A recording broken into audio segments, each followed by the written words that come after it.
Halo teman-teman, Assalamualaikum warahmatullahi wabarakatuh.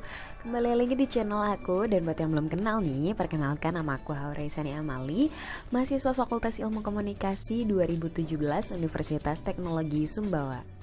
Dalam video kali ini aku pengen sharing nih sama teman-teman apa yang aku pelajarin di Fakultas Ilmu Komunikasi. Salah satunya aku mempelajari mata kuliah Etika dan Filsafat Komunikasi. Nah, tentunya banyak banget subbab-subbab yang aku pelajari. Salah satunya yang akan aku bahas di video kali ini adalah mengenai etika dan propaganda internasional. Kalau berbicara propaganda nih, apa sih yang teman-teman pikirkan tentang propaganda?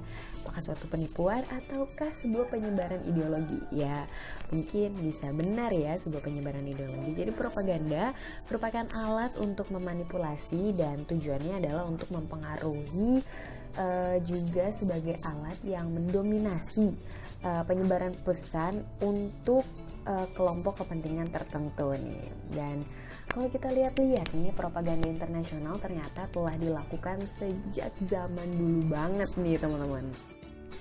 Nah, kalau propaganda internasional sendiri sebenarnya dapat dikatakan juga bahwa studi ilmu komunikasi ini berasal dari studi propaganda internasional. Wow, bisa gitu ya? Karena hal ini dimulai dari sejarahnya pada tahun 1920, di mana sebuah grup politik dari Amerika, terutama Harold Lasswell dan juga Walter Lippmann, menggunakan propaganda untuk mempersuasi Amerika Serikat untuk bergabung dalam konflik di sisi sekutu pada tahun 1917. Dan tahun setelahnya, setelah propaganda ini dipublikasikan oleh Harold Lasswell dalam jurnalnya, ini sangat mempengaruhi dunia internasional. Sejak propaganda internasional dirilis nih, banyak banget sudut pandang mengenai propaganda. Salah satunya adalah sudut pandang dari Nazi Jerman, yaitu Adolf Hitler, yang mengatakan bahwa propaganda ini adalah suatu kebohongan yang nyata. Sedangkan dari sudut pandang Amerika, ia mengatakan bahwa propaganda ini adalah hal yang dapat dimanipulasi. Dan menurut teori Lasswell, yaitu who says, to whom, in what channel, and with what effect. Jadi dari siapa kepada siapa, dengan media apa, dan apa efek. Jadi Amerika sendiri melihat propaganda ini sebagai suatu yang direncanakan. Nah, cara negara memperlakukan propaganda dapat dilihat bagaimana negara tersebut menjalankan politik mereka sendiri. Propaganda sendiri terbagi menjadi dua, yaitu propaganda demokrasi dan juga propaganda totaliter. Propaganda demokrasi dibuat dengan menghindari kebohongan dan mengatakan sebanyak-banyaknya kebenaran, dan juga dapat diceritakan dengan tujuan untuk menguntungkan penerima serta sumbernya. Nah, kalau propaganda demokrasi ini dapat juga dikatakan sebagai propaganda putih. Sedangkan propaganda totaliter dirancang untuk menguntungkan elit penguasa dengan mengorbankan kebebasan berpikir individu. Nah, kalau propaganda totaliter ini dapat dikategorikan juga sebagai propaganda hitam. Selanjutnya yaitu propaganda radio internasional pada awal tahun, di mana radio menjadi media yang digunakan untuk penyampaian pesan-pesan propaganda sebagai senjata dalam perang psikologis, terutama pada masa Perang Dunia Kedua. Dan dari sinilah awal mula pemisahan propaganda, yaitu propaganda hitam, propaganda abu-abu, dan juga propaganda putih. Pada saat Perang Dunia Kedua, propaganda yang digaungkan oleh negara-negara musuh terus berlanjut hingga masa Perang Dingin.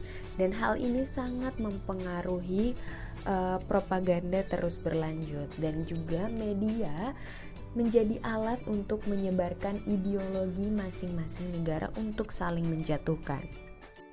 Mengenai contoh kasus propaganda internasional, sebenarnya banyak banget kita temukan bahwasannya banyak negara yang melakukan propaganda yang berdampak pada dunia internasional nih. Salah satunya adalah kasus hancurnya Menara World Trade Center 11 September 2001, yang dimana Amerika sedang merancangkan sebuah propaganda untuk menjatuhkan salah satu rezim yang dianggap teroris. Adapun contoh yang baru-baru saja terjadi di tahun 2020 ini mengenai propaganda internasional adalah bahwasannya negara Cina nih menganggap bahwa Amerika Serikat ini sedang melakukan propaganda melalui kematian George Floyd. Kematian George Floyd sendiri dianggap sebagai propaganda karena tidak memenuhi hak asasi manusia rakyatnya sendiri.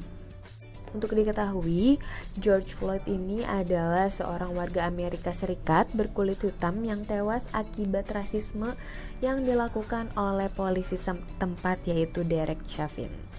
Dan akibatnya kasus ini menimbulkan kecaman warga dunia dan juga menimbulkan kecaman warga Amerika Serikat melalui unjuk rasa yang dilakukan di ratusan kota di Amerika Serikat.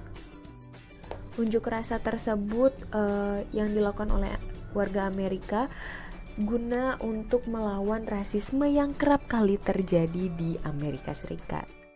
Melalui komentar salah satu warga Cina yang mengungkapkan bahwa Amerika ini sedang melakukan propaganda dan juga pemerintahnya yang pada saat ini sedang memanas dengan Amerika, serta Cina pun berulang kali mengkritik pemerintah Amerika tentang kasus George Floyd ini, sehingga hubungan kedua negara tersebut semakin memanas.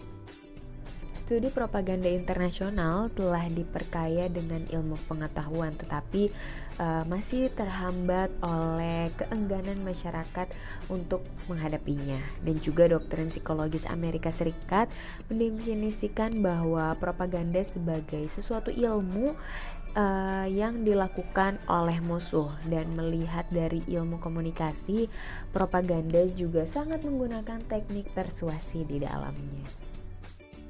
Ya, itu dia teman-teman mengenai etika dan propaganda internasional.